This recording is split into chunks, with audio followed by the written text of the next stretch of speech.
Hello, PEI. Ready for a deep dive into something truly iconic about this beautiful island? We're talking about those stunning historic lighthouses that dot the coastline. Yeah, you know what's fascinating about lighthouses, especially here on PEI, is how they've adapted over time. It's amazing. They tell a tale of ingenuity and resilience and a deep connection to the sea. Okay, so before we zero in on PEI, let's set the stage a little bit. What were those very first lighthouses in North America like? Paint us a picture. Imagine, North America before lighthouses. Can you imagine ships trying to navigate those coastlines in the dark? Incredibly dangerous. Early lighthouses, like the ones at Boston Harbor and Lewisburg, were literally lifesavers. Marked a huge step forward in maritime safety, for sure.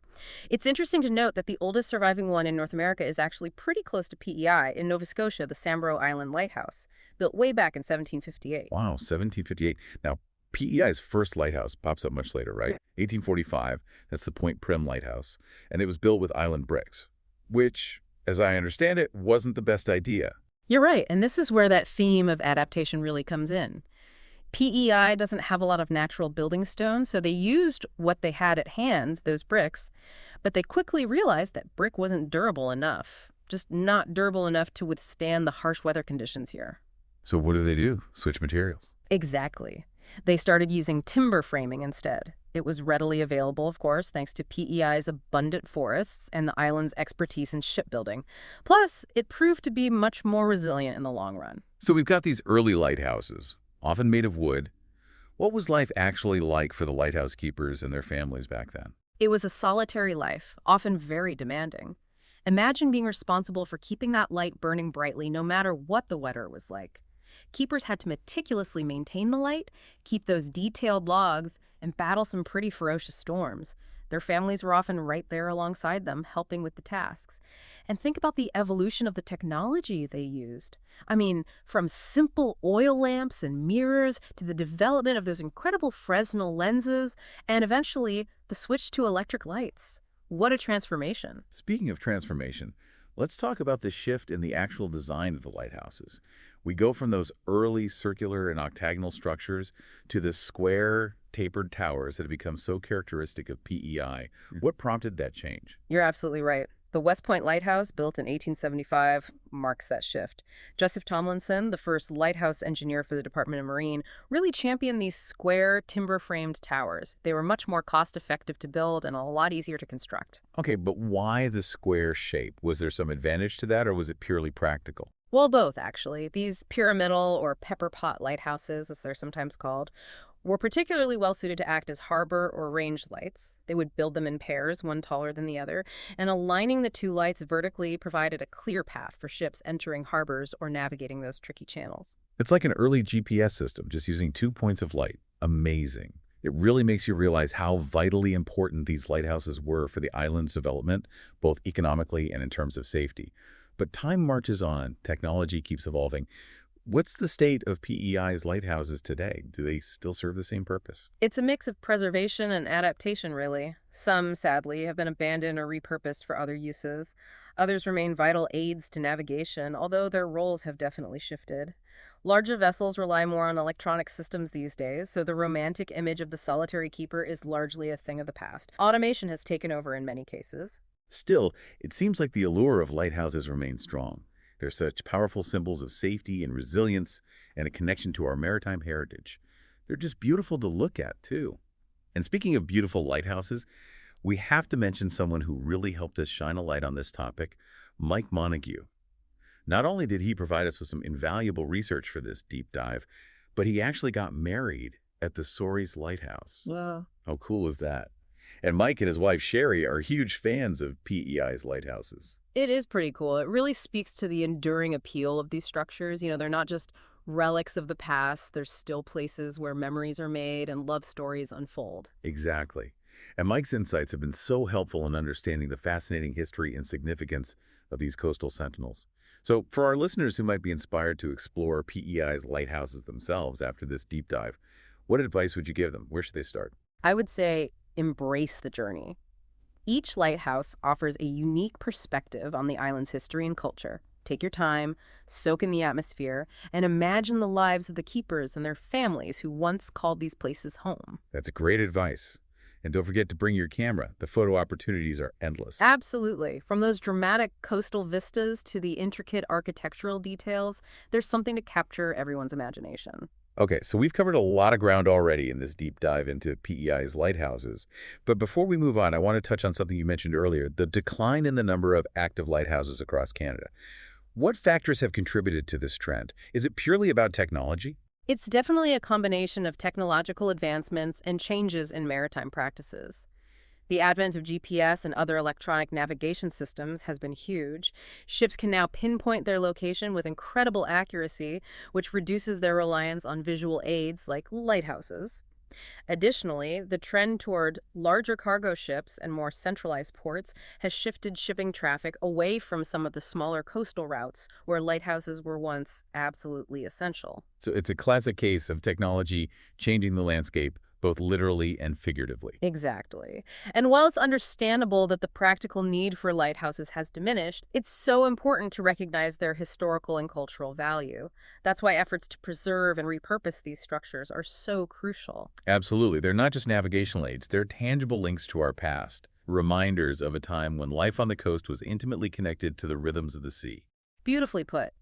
And as we move further into the digital age, it's more important than ever to cherish these physical reminders of our maritime heritage. They offer a sense of grounding and perspective in a world that's constantly changing. So true. Well said. Now, before we get too deep into that philosophical territory, let's shift gears a bit and delve into the evolution of lighthouse technology itself, because that's a whole fascinating story on its own. You mentioned the evolution of lighthouse technology, and that's a really fascinating aspect of their history. Think about it.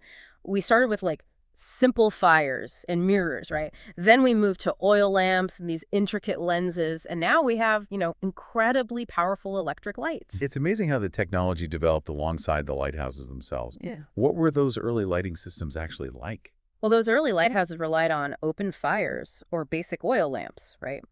And to amplify that light, they needed these large reflectors, often made of polished metal. Can you imagine having to constantly clean and maintain those reflectors in a cramped lantern room high above the ground? That sounds like a tough job. And I bet those early lights weren't very effective, especially in foggy conditions. You're absolutely right. Their range was limited by, well, the technology of the time, right? Then came a real game changer, the Fresnel lens. I've heard of those. They look so intricate. What makes them so special? The Fresnel lens, named after its inventor, Augustin Jean Fresnel, was a revolutionary breakthrough. It uses this complex arrangement of prisms to focus the light into a powerful beam, dramatically increasing the distance from which a lighthouse could be seen. It's incredible how one invention could have such a profound impact on maritime safety. It really is. The Fresnel lens became the standard for lighthouses around the world. And because it was so much more efficient, it allowed for the construction of taller and more powerful lighthouses, which further increased their range, you see. And then eventually came the switch to electric lights. I imagine that was another huge leap forward. Absolutely. Electric lights were brighter, more reliable, and required far less maintenance than oil lamps. This transition to electric lights also had a big influence on lighthouse design. There was no longer this need for those large lantern rooms or these complex fuel storage systems. It's fascinating to see how each technological advancement shaped not just the lights themselves, but the entire structure of the lighthouses. But lighthouses aren't just about the technology, are they? They seem to hold this special place in our collective imagination, too. You've hit the nail on the head. Lighthouses have this incredible symbolic power. They've been the subject of countless paintings, poems, songs, and films, right? They're often seen as these symbols of hope and guidance and steadfastness. Standing tall against the elements, they represent the enduring power of nature and the resilience of the human spirit, I think. There's definitely a romantic element to them, too. That image of the lone lighthouse keeper bravely keeping watch over the stormy seas has captured people's imaginations for centuries. I agree. There's a certain mystique surrounding lighthouses and the people who tended them. They were often seen as these solitary figures, living on the edge of the world, yet connected to all those who relied on their light for safety. I think that sense of connection is part of what makes lighthouses so enduringly appealing, don't you think? They represent a link between land and sea, between the known and the unknown. Beautifully said. They remind us of our dependence on the natural world and the importance of respecting its power, right? And in a world that's increasingly dominated by technology, I think lighthouses offer this sense of grounding and perspective that we crave. Absolutely. They represent a time when life was simpler, yet also more challenging. A time when people relied on their ingenuity and courage to navigate the world. Speaking of those challenges, let's delve into the specific difficulties faced by lighthouse keepers here on PEI. What were some of the unique aspects of their lives and work? As we discussed earlier, isolation was a huge factor. PEI's coastline, with all its small inlets and bays, meant that many lighthouse keepers and their families lived in very remote locations, often miles from the nearest town or village. I can only imagine how difficult that must have been, especially during the long winter months when storms could make travel impossible. Exactly. Keepers had to be incredibly self-sufficient, relying on their own skills and resources to survive. They often kept gardens, raised livestock, and fished to supplement their supplies. It sounds like a life that demanded a tremendous amount of resilience and adaptability. It absolutely did. And it wasn't just the physical challenges either, right? The mental and emotional toll of that isolation could be pretty significant, I imagine. Keepers had to contend with loneliness and boredom and the constant threat of danger from storms, shipwrecks, even fires. It's a stark reminder that behind that romantic image of the lighthouse keeper was a life of real hardship and sacrifice. Indeed. And it's so important to acknowledge the contributions of the keepers' families as well, right? Their wives and children often played a vital role in maintaining the lighthouse and supporting the keepers' work. I've even heard stories of wives taking over the keeper's duties when their husbands were ill or injured. That's right. There are many inspiring accounts of women who bravely stepped up to keep the lights burning, ensuring the safety of ships at sea. Those women were true heroes in their own right. Their dedication and courage deserve to be remembered and celebrated. Absolutely. They were such an integral part of the lighthouse community. Now let's shift our focus to the present day. What's the current state of PEI's lighthouses? How have they fared in this age of modern technology? We've already touched on the fact that the role of lighthouses has diminished with the advent of GPS and other navigational tools. Has that trend affected PEI's lighthouses as well? Unfortunately, yes. Many of the island's lighthouses have been decommissioned in recent decades as their primary function in maritime navigation has become less critical, I guess. That's understandable, but it's a bit sad to think about those lighthouses no longer serving their original purpose. I agree. But the good news is that there's been a growing movement to preserve and repurpose these historic structures. So they're not just being left to crumble. That's encouraging. What are some of the ways they're being given a new lease on life? There's a growing recognition that lighthouses are more than just navigational aids. They're important cultural landmarks that tell the story of PEI's maritime heritage. And people are finding these creative ways to give them new life. Some have been converted into museums, offering visitors a glimpse into the past and showcasing the history of lighthouse keeping. That makes sense. I could see them being fascinating museums. What other kinds of transformations are happening? Some have been turned into art galleries, studios, even restaurants, and others have become unique and charming accommodations, offering guests the opportunity to actually experience, life in a lighthouse. Wow. Spending the night in a lighthouse. That would be an incredible experience. It seems like while the traditional role of lighthouses may be fading, they're finding new ways to connect with people and even contribute to the island's economy. Exactly. It shows that these structures still hold a special place in our hearts and that we're committed to preserving them for future generations. It's a testament to the power of community involvement and the dedication of individuals and organizations who are working tirelessly to protect these iconic landmarks. We've talked about the broader trends, but now let's get into some specifics. For visitors to PEI who are eager to see these lighthouses for themselves, which ones would you recommend? What are some of your favorites? That's a tough question. There are so many beautiful and historic lighthouses on PEI, but I suppose I'd have to start with the Point Prim Lighthouse, which, as we mentioned earlier, is the oldest surviving one on the island. It's a classic example of those early brick lighthouses, isn't it? It must have some incredible stories to tell. It does, and its location on a peninsula jutting out into Hillsborough Bay offers stunning views of the surrounding coastline. It sounds picturesque. Mm-hmm. Another one that comes to mind is a West Point lighthouse. We talked about how it marked that shift in design towards those square tapered towers. Yes. The West Point Lighthouse is a beautiful example of that architectural style. And what's unique about it is that it has a reconstructed keeper's dwelling.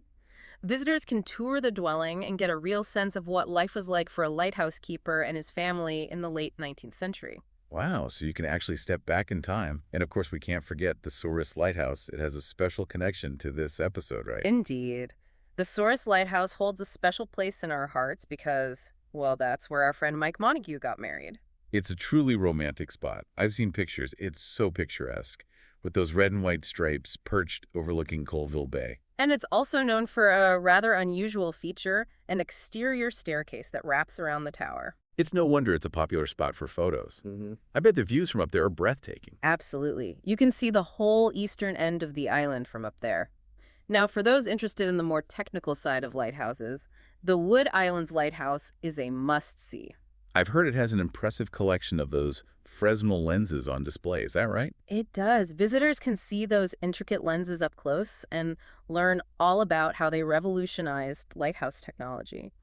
And it's one of the few lighthouses on PEI that still has its original keeper's dwelling intact. Oh, wow. So you get the history of the technology and glimpse into the keeper's life as well. Exactly. The dwelling has been restored to its 19th century appearance, offering a truly immersive experience. These are just a few examples of the many wonderful lighthouses that await visitors to PEI. It sounds like there's something for everyone, whether you're interested in history or architecture or just soaking in the beauty of the coastline. But before we wrap up our exploration of PEI's lighthouses, I want to circle back to something you mentioned earlier, the Federal Heritage Buildings Review Office, or FHBRO. They play a role in assessing and designating lighthouses, right? That's right. FHBRO plays a crucial role in identifying and protecting Canada's built heritage, and that includes its lighthouses. So can you tell us a bit more about what they do and why their work is so important? Of course. FHBRO is responsible for evaluating and designating federal heritage buildings. These buildings represent a wide range of architectural styles and historical periods. They include everything from government offices and courthouses to railway stations and, of course, lighthouses. It sounds like they have a big job.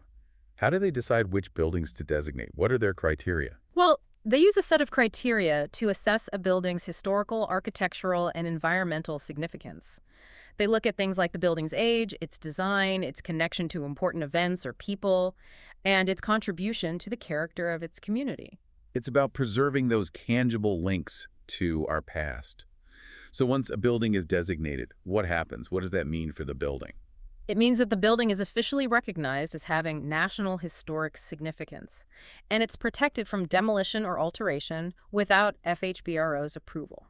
So it's a way of ensuring that these important landmarks are preserved for future generations to appreciate and learn from. Exactly, and it's a recognition of the value that these buildings hold, not just for their historical and architectural merit, but also for their cultural and social significance. And in the case of lighthouses, it's a way of honoring the legacy of the keepers and their families who dedicated their lives to maintaining these vital aids to navigation.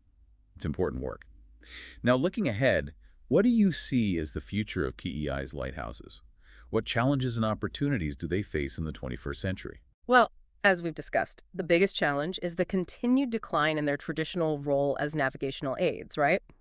With modern technology, ships are much less reliant on those visual cues. But that doesn't mean lighthouses have lost all relevance. They still serve as important visual markers, for smaller boats and recreational craft. And they continue to hold, a powerful symbolic significance for coastal communities. It's that enduring appeal we were talking about earlier. So even if their practical function has diminished, their cultural value remains strong.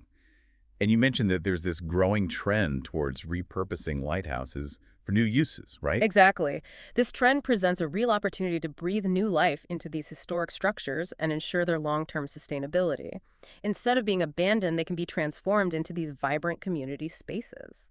So how can we ensure that PEI's lighthouses continue to thrive in the years to come? What can be done to support them? I think ongoing awareness of their historical and cultural significance is crucial. We need to make sure that future generations understand the importance of these structures and the role they played in shaping PEI's coastal communities. Education is key. Absolutely. And what about practical support? Are there organizations doing good work in that area? There are. Organizations like the Prince Edward Island Lighthouse Society are dedicated to preserving and promoting the island's lighthouses. They do incredible work raising funds, maintaining the lighthouses, and offering educational programs and tours. They're a fantastic resource for anyone who wants to learn more about these fascinating structures. It sounds like they're really making a difference. And of course, we can all do our part by simply visiting the lighthouses, supporting local businesses, and spreading the word about the importance of preserving our maritime heritage. Exactly. Every little bit helps. And by working together, we can ensure that these beacons of light continue to shine brightly for many years to come. Well said. It's been an incredible journey exploring the history, architecture, and human stories behind these iconic structures. I agree. It's been a fascinating deep dive. And a huge thanks again to Mike Montague of REMAX Charlottetown for his invaluable research assistance and for sharing his passion for PEI's lighthouses with us. Indeed. Mike's enthusiasm is truly inspiring. Mike's like a lighthouse himself, guiding people through the sometimes foggy world of real estate. That's a great analogy. So for you, dear listener, we hope this deep dive has sparked a curiosity to learn more about the lighthouses that grace our coastlines, each with its own unique tale to tell. Perhaps it will even inspire a visit to one someday. You never know what stories you might uncover. Until our next deep dive, keep exploring and stay curious.